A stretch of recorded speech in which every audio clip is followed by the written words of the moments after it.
முதலில் உங்கள் குழந்தை எதுக்காக கண்டிச்சீங்க? தூங்கி எந்திரிச்ச உடனே தண்ணி குடிக்கணும்னு சொல்லுவான். அவன் எந்திரிக்கிற டிஸ்டன்ஸுக்கும் தண்ணி இருக்கிற டிஸ்டன்ஸுக்கும் கொஞ்சம் கையை எடுத்து வச்சாவே போதும், தண்ணி குடிச்சிடலாம். அது பண்ண மாட்டான். அங்க இருந்து அம்மா அம்மான்னு 10 வாட்டி கூப்பிடுவான். அவங்க வெளியே இருந்து வர்றதுக்குள்ள தண்ணி எடுத்து கொடுமா அப்படின்பா. சோ நான் கல்யாணம் ஆனி போன பிறகு அத்தை ஒரு வாட்டி சொன்னாங்க, கார்த்தியா அவனுக்கு சத்த தண்ணி எடுத்து கூட. மறுபடியும் எந்திரிச்ச பிறகு தண்ணி வேணும்னா உனக்கு வேணா எந்திரிச்சு கூட, இல்லாட்டி எந்திரிக்காத படுத்துக்க. அவ்வளவுதான், இதான் கரெக்ட். தண்ணி எந்திரிச்சா ஆமா, எந்திரிச்சா அவனை போய் எடுத்து குடிச்சிட்டு அதுக்கப்புறம் படுக்கிறதுனா படுத்துக்கும். சாம்பார் அப்ப எனக்கு என் கடைசி கொஞ்ச நேரம் 5th படிச்சிருந்தேன் மேரேஜ் ஆகி போறப்போ. இவர் படி அப்ப ஸ்கூலுக்கு போல 2 பேரும் சேர்ந்து புறா பிடிக்க போவாங்க. ஈக்கா எடுத்தாங்களே, என்ன மேரேஜ் பண்ணி கூட்டு வந்து ஈக்கா எடுத்தாங்களே எங்க ஏரியா.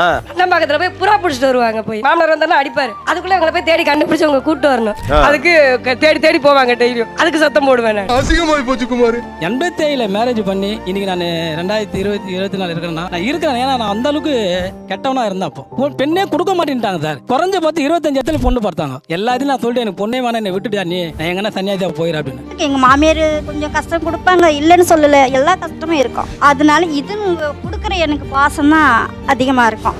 எண்ணம் போல் வாழ்க்கை.